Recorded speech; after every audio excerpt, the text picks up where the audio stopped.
Daniel Carter stood at the edge of the Grand Council chamber and watched as the Celestin nobles argued about trade routes and territorial disputes, their voices rising and falling like waves against a shore he could never touch. And not one of them looked in his direction or acknowledged that he existed at all. 1 year had passed since his marriage to Queen Velen. 1 year since he left Earth behind to serve as the human consort to the most powerful ruler in the Celestin Empire. And in all that time, he had learned one truth above all others. To these people, he was nothing more than a symbol, a decoration, a pet that walked on 2 legs and wore fine clothes. The chamber itself was a wonder of alien architecture, with walls of living crystal that shifted colors based on the emotions of those inside. And right now they glowed a cold blue that matched the indifference in every Celestin face. Their tall, elegant forms, draped in robes of silver and gold, while Daniel stood apart in his simple human formal wear. Queen Velen sat upon her throne at the head of the chamber, her skin pale as moonlight, and her eyes the color of distant stars. And when she spoke, the entire room fell silent because her word was law and her judgment was final. And Daniel had loved her once, or thought he had, before he understood that love required seeing another person as your equal. The border dispute with the Morath Collective will be resolved through negotiation, Velen declared, her voice carrying the weight of absolute authority. We will not waste resources on conflict when diplomacy can achieve the same result. General Vorn, the head of the Royal Military, shifted uncomfortably in his seat, his scaled features tight with disagreement. Your Majesty, the Morath have violated our borders 17 times this cycle. Negotiation has failed repeatedly.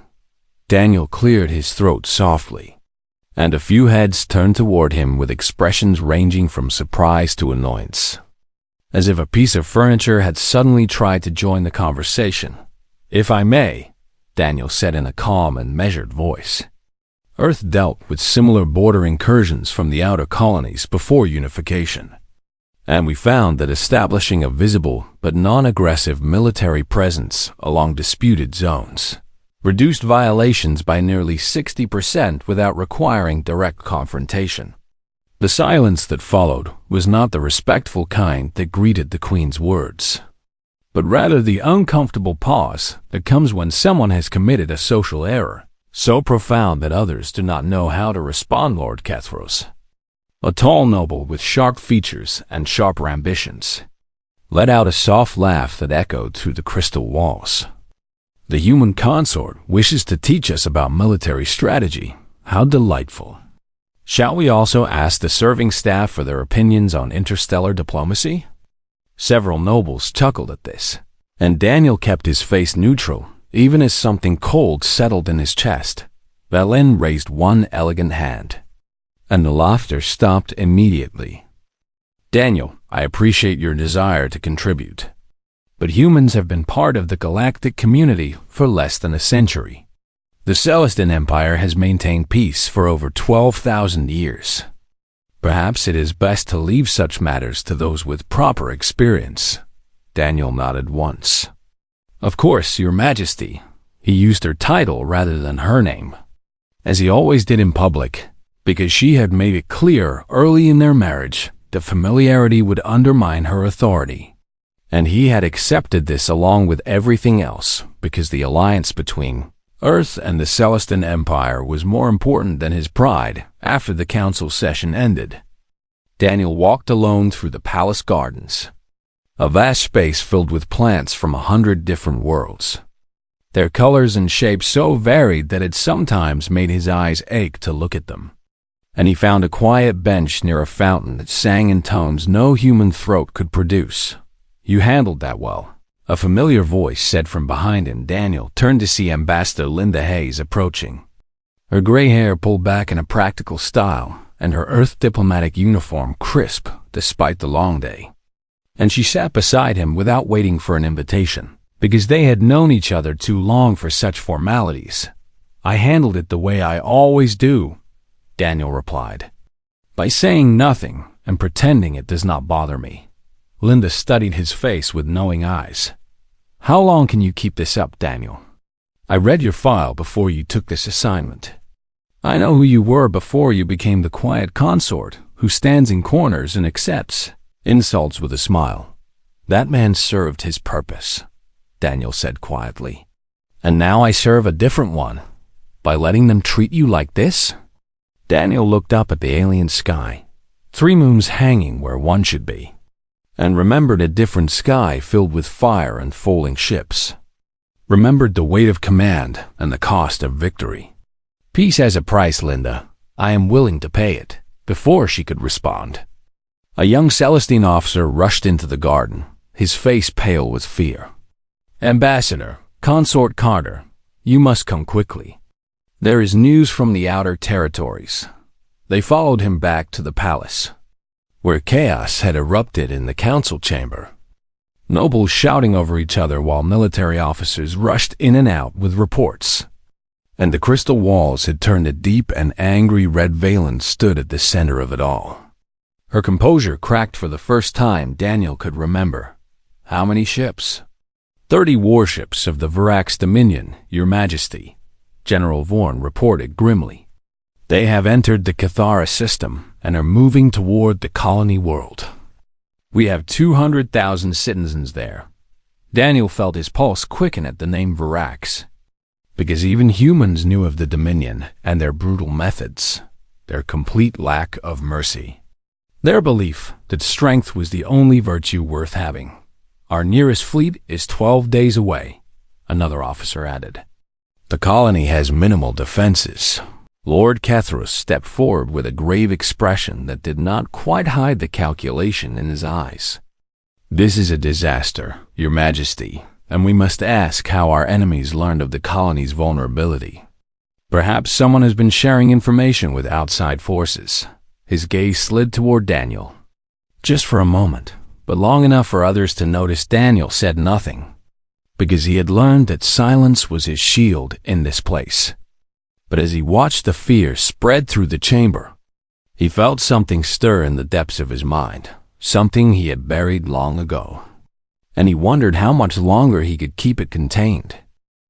The War Council convened at dawn the next day, and Daniel stood in his usual place at the edge of the room, invisible and ignored, while the fate of 200,000 lives was debated by those who considered themselves his betters. General Vorn spread a holographic map across the central table, showing the Cathara system and the slow advance of Varax warships toward the defenseless colony. Our options are limited. We can send a small rapid response force to delay the enemy, but they will be outnumbered and outgunned. That would be sending our soldiers to die, another general argued. What good is a delay if we cannot follow up with a real defense? Then what do you suggest? That we abandon the colony entirely?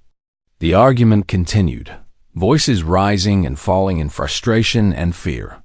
And Daniel listened carefully to every word, because he had commanded men in desperate situations before, and he recognized the sound of leaders who had run out of ideas. He stepped forward slightly, enough to draw attention without being aggressive. There may be another approach. Lord Catharus let out an exaggerated sigh. Must we endure this again?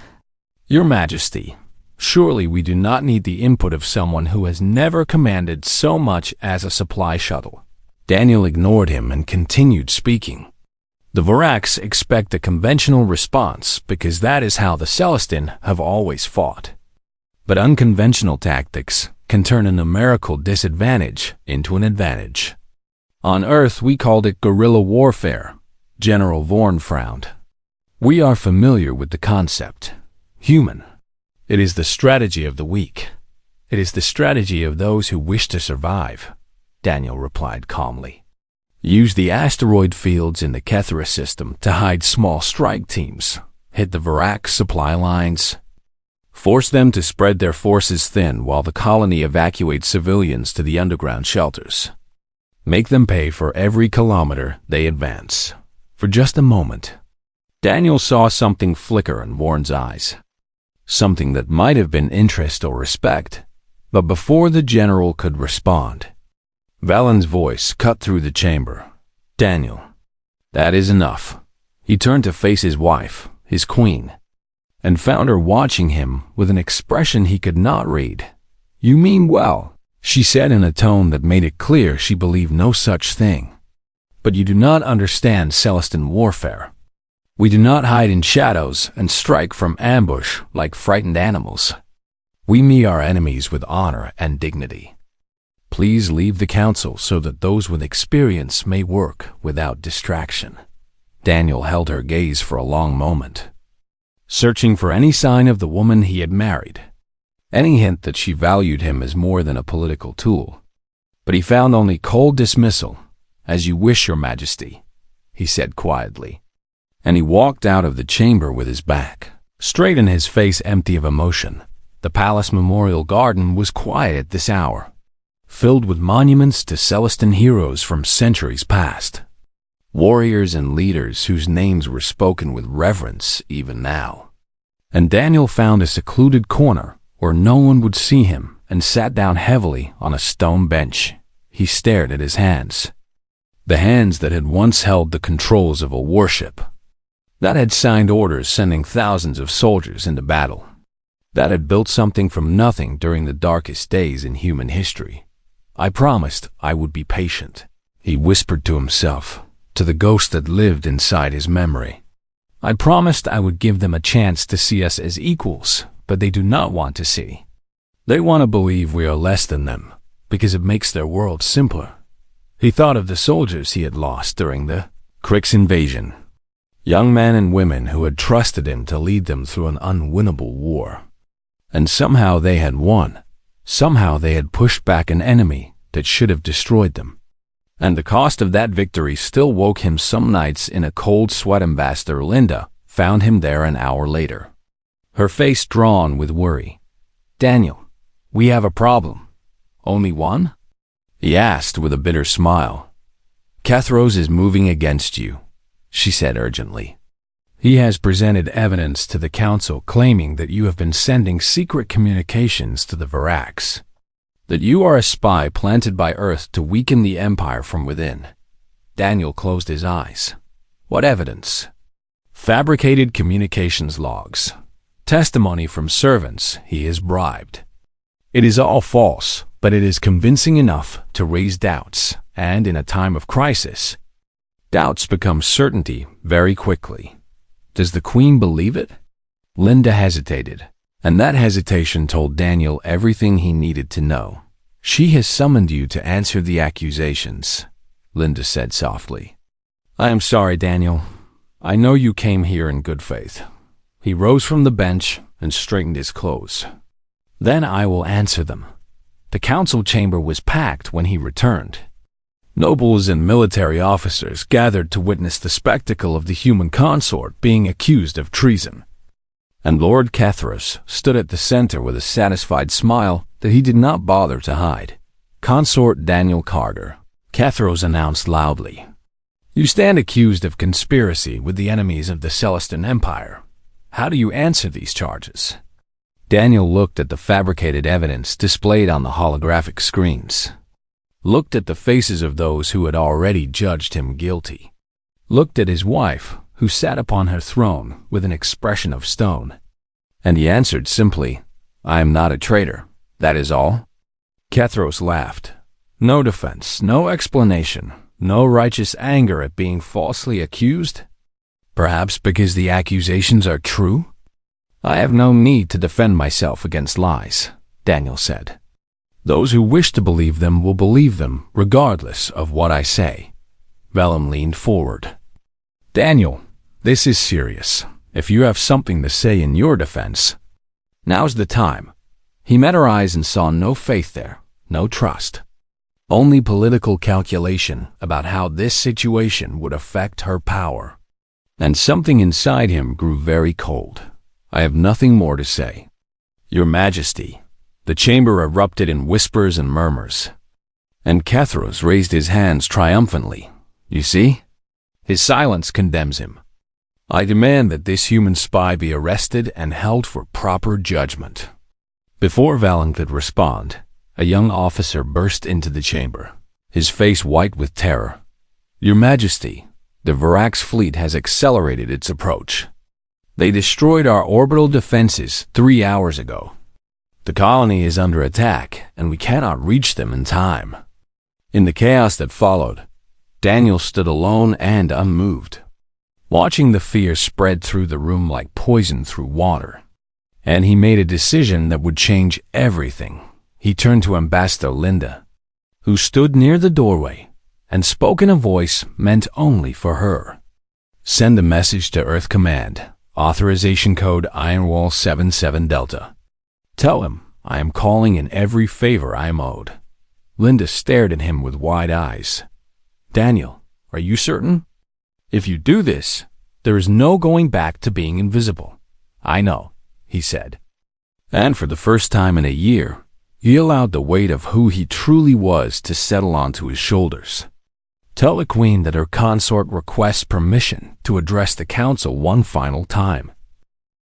The holding cell beneath the palace was cold and dark, built from the same living crystal as the rest of the structure, but here the walls gave off no light, as if even the building itself had judged Daniel guilty and turned its back on him, sat on the hard bench with his hands resting on his knees, breathing slowly and steadily while the sounds of chaos filtered down from above.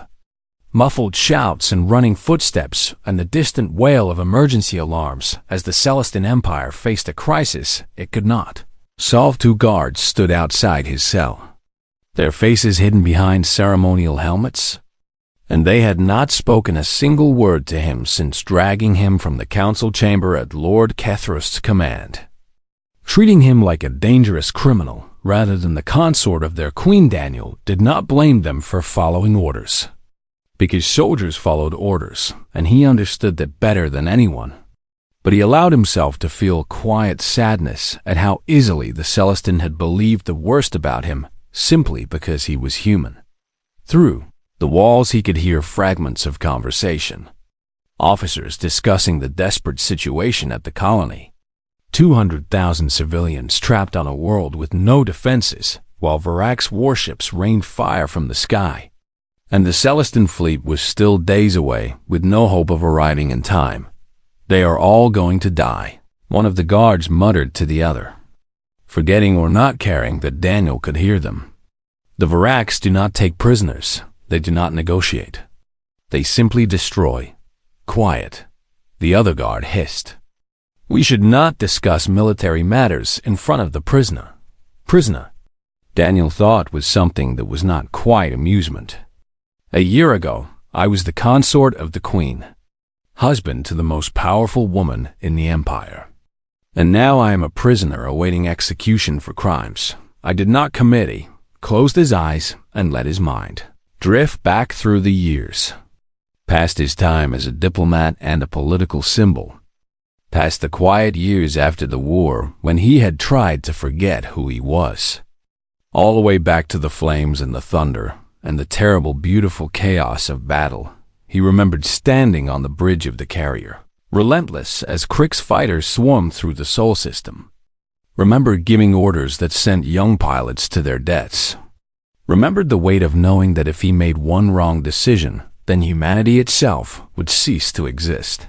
They had called him the Iron Wall after that battle, the commander who held the line when everyone else had broken, who turned certain defeat into impossible victory through sheer stubborn refusal to accept that humans could lose. But that was a lifetime ago, and he had buried the Iron Wall deep inside himself when he agreed to this marriage, believing that peace required sacrifice and that his pride was a small price to pay for the alliance between Earth and the Celestine Empire. Now, 200,000 people were dying, because the Celestine were too proud to listen to a human. And Daniel could no longer pretend that his silence served any purpose beyond his own comfort. The cell door opened, and Ambassador Linda stepped inside, her face tight with urgency as the guards reluctantly allowed her to pass. "I sent the message," she said quietly. Earth Command responded within minutes. They are scrambling everything they can. Daniel nodded slowly. How long? 6 hours for the rapid response fleet to reach Kethra. They were running drills near the border when your authorization came through. It is almost as if they were waiting for this. Admiral Chun always was better at predicting trouble than anyone else I knew, Daniel said with a faint smile. She probably had those ships positioned the moment she heard about my marriage. Linda knelt beside him and lowered her voice. Daniel, are you sure you want to do this? Once you reveal who you are, everything changes. You cannot go back to being invisible. You cannot pretend to be less than you are. I know. The Celestin may not accept you, even after you save their people. Prejudice does not disappear just because you prove them wrong. I know that too. Linda searched his face for something, perhaps doubt or hesitation, but found only the calm certainty of a man who had made peace with his decision. Then why? After everything they have done to you, why risk yourself to save them? Daniel was quiet for a long moment before he answered. Because there are 200,000 people on that colony who have done nothing wrong. Because children will die if I do nothing. Because I made a promise to myself long ago that I would never stand by while innocents suffered, just because it was easier than fighting. He looked up at her with eyes that had seen too much and carried too many memories. And because this is who I am, Linda, I tried to be someone else. Someone smaller and quieter and easier to ignore. But I cannot be that person when people are dying, and I have the power to help. Linda nodded and reached out to squeeze his hand. Then let us give them a show they will never forget. She stood and called for the guards. I need to speak with the Queen immediately. Tell her that the human consort has information vital to the survival of the Cathara colony. The guards exchanged uncertain glances. Our orders are to keep the prisoner here until judgment is rendered. Your orders will mean nothing if the colony falls and the Varax decide the Celestin homeworld is their next target.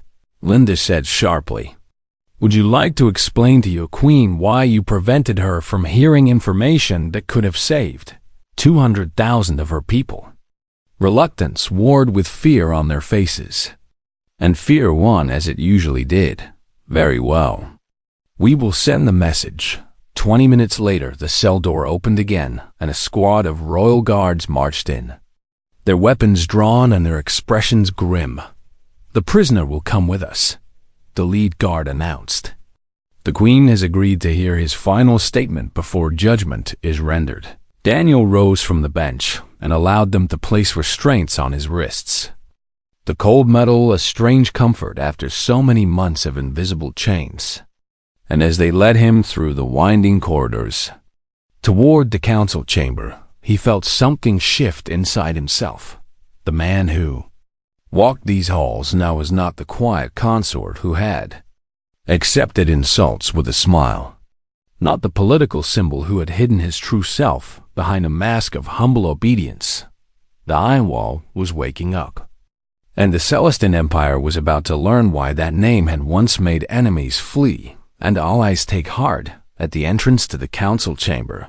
Daniel paused and took a deep breath, centering himself the way he had before every battle, every impossible decision, every moment when the fate of thousands rested on his shoulders. Are you ready? Linda asked from behind him. Daniel straightened his spine and lifted his chin. And when he spoke, his voice carried the weight of command that no amount of pretending could erase. Open the doors. The council chamber fell silent as Daniel entered. 200 pairs of eyes turning toward him with expressions ranging from hatred to curiosity to fear. And the crystal walls pulsed with colors that had no name in any human language. Lord Cathras stood near the Queen's throne with triumph written across his sharp features, already savoring the destruction of the human who had dared to stand in his path. Ah, the traitor has been brought before us. How fitting that he should witness our desperation before he faces judgment. Daniel ignored him completely and walked toward the center of the chamber with a stride that made the guards flanking him struggle to keep pace. And something in the way he moved, caused several nobles to shift uncomfortably in their seats. This was not the quiet consort they knew, not the invisible man who stood in corners and accepted insults without complaint. This was something else entirely. Queen Velen sat upon her throne with her hands gripping the armrests, her beautiful face pale with stress and fear as reports continued to pour in about the dying colony. And when she looked at Daniel, there was confusion in her eyes alongside the cold distance that had become normal between them. "You requested to address the council," she said in a voice that barely concealed her exhaustion. "Speak quickly. We have little time for whatever final words you wish to offer." Daniel stopped in the exact center of the chamber and turned in a slow circle, meeting the eyes of every noble and officer present, letting them see that he was not afraid, that he had never been afraid, that everything they thought they knew about him was a carefully constructed lie. "I did not come here to offer final words," he said, and his voice carried through the vast space without effort, the voice of a man accustomed to being heard. "I came here to tell you how to save your people." Kethros laughed harshly. "The arrogance of humans never ceases to amaze me. You stand accused of treason, and your response is to pretend you can succeed where our greatest generals have failed? Your greatest generals have not failed," Daniel replied calmly. "They have simply not been given accurate information about what options are available to them." He turned to face General Vorn directly. "General, if a human rapid response fleet were to arrive at Kethro within 6 hours, would that change your tactical assessment?" Vorn frowned in confusion. "A human fleet? There are no human military vessels within range of Kethra. Our intelligence would have detected them. Your intelligence detected exactly what we wanted you to detect," Daniel said. "Earth maintains a mobile rapid response force specifically for situations like this. Ships that can reach any point in contested space within hours rather than days. And they are currently en route to Kethra because I called them." The chamber erupted in shocked murmurs, and Valen rose from her throne with disbelief written across her face. "You called them? With what authority? You are a diplomatic consort. You have no standing to command human military forces." Daniel met her eyes and held them. "I have exactly the authority needed to command those forces, Your Majesty, because I am the one who built them." Complete silence fell over the chamber, so absolute that Daniel could hear his own heartbeat, and he watched as confusion slowly transformed into dawning understanding on face after face. "My name is Daniel Carter," he said, "but among human military forces I am known by another name, a name I earned during the Krix invasion 15 years ago when I commanded the defense of Earth against an enemy that outnumbered us 50-1. He paused and let his posture shift. Let the mask of the humble consort fall away completely. Let them see the commander who had stood against impossible odds and refused to break. "They called me the Iron Wall." General Vaughan's eyes went wide. "The Iron Wall is a legend. Stories told to frighten cadets about the human general who destroyed the Krix armada. I am not a legend," Daniel said quietly. "I am a man who did what needed to be done to protect his people. And I buried that man when I agreed to this marriage, because I believed peace was worth more than my pride.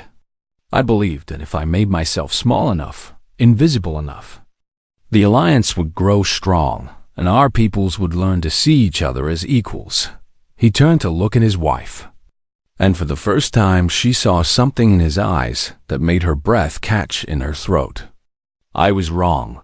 Lord Kethros stepped forward with his face twisted in desperation. "This is absurd. He's lying. This is simply another trick, another attempt to avoid facing justice for his crimes." Daniel turned toward him slowly, and something in that movement made Kethros take an involuntary step backward. "You want to speak of crimes, Lord Kethros? Then let us speak of the communications you have been having with Varax's agents for the past 6 months. Let us speak of the bribes you paid to falsify evidence against me. Let us speak of the information you sold to our enemies about the vulnerability of the Cathora colony. The color drained from Kethrus's face. How could you possibly know that? Because I may have been playing the fool. But I never stopped watching, Daniel said. Human intelligence has been monitoring your activities since you first made contact with Varax's representatives. We simply had no proof that would satisfy Celestine courts until you made your move against me. He reached into his pocket and produced a small data crystal. This contains recordings of every communication you have had with enemy agents. Provided by Ambassador Hayes and verified by 3 independent human intelligence services, you are not a patriot defending your empire. You are a traitor who sold your own people to further your ambitions. Guards moved toward Kethros as the truth of Daniel's words sank in. And the noble who had seemed so powerful moments ago suddenly looked very small and very afraid. Valen stood frozen, her mind struggling to process everything she had learned in the past few minutes. The husband she had dismissed as weak and primitive was actually one of the most decorated military commanders in human history.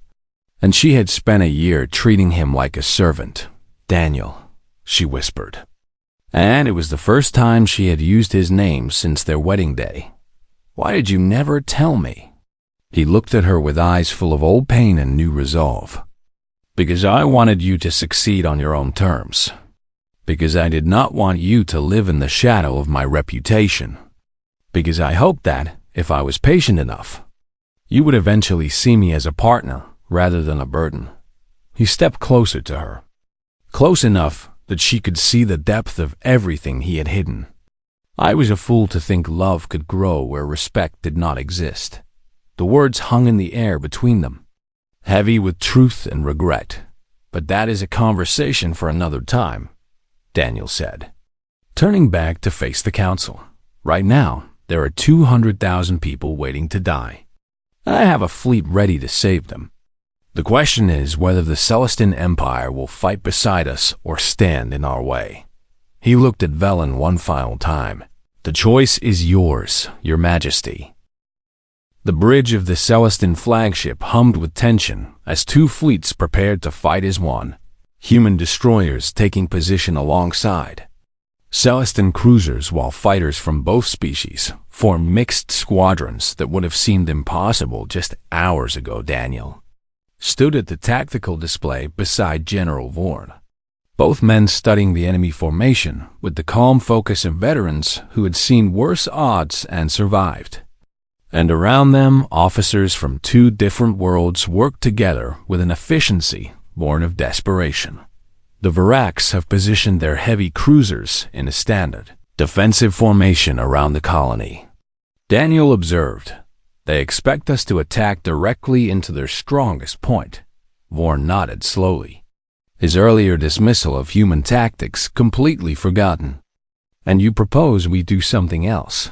I propose we give them exactly what they expect, Daniel said with a slight smile. While taking away everything they are counting on, he pointed to the asteroid field on the edge of the system.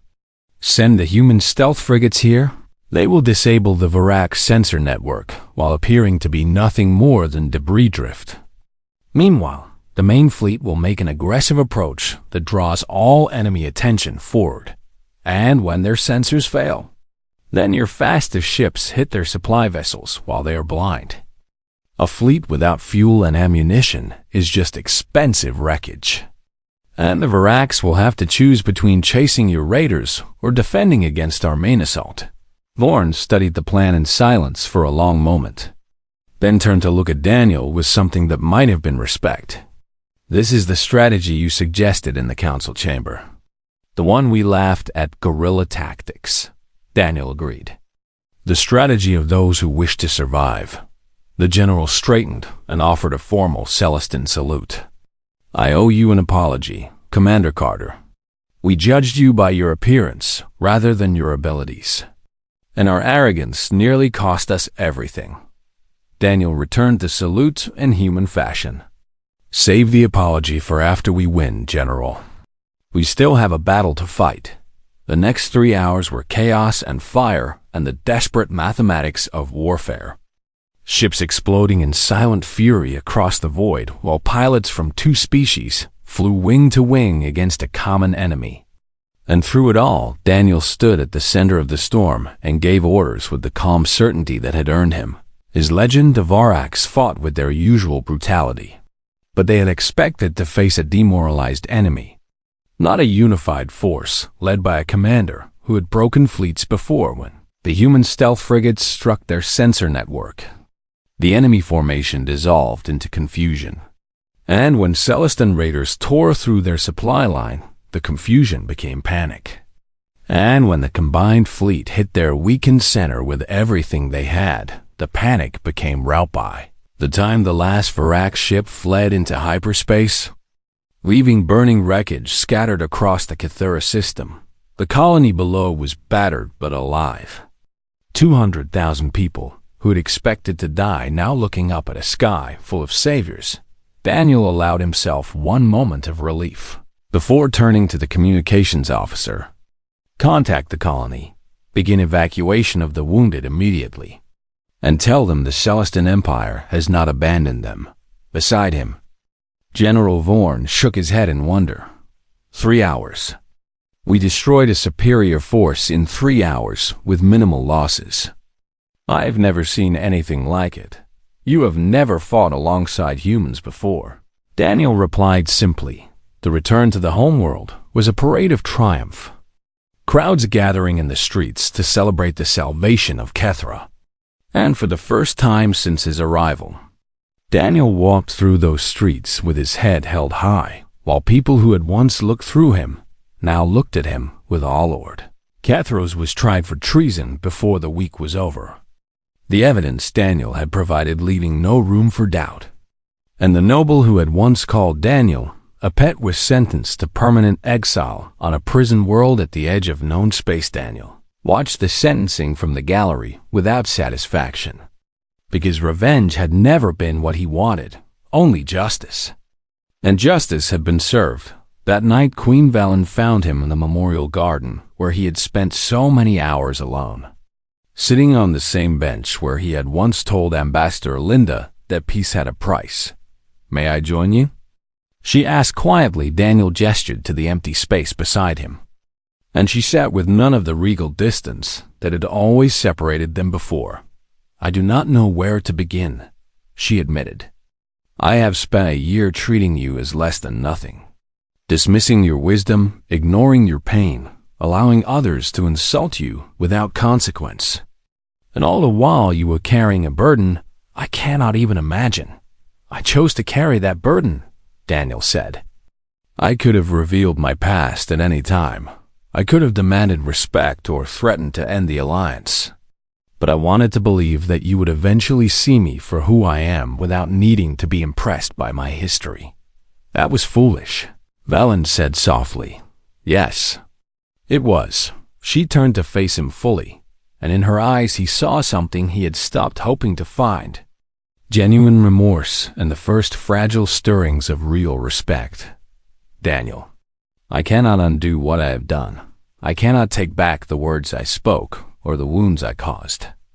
But I can promise you that from this day forward, I will see you as you deserve to be seen. Not as a symbol or a burden or an embarrassment, but as my partner, my equal, and if you will allow it, perhaps in time, my true husband. He was quiet for a long moment, weighing her words against a year of pain. Why should I believe you? What has changed except your knowledge of my past?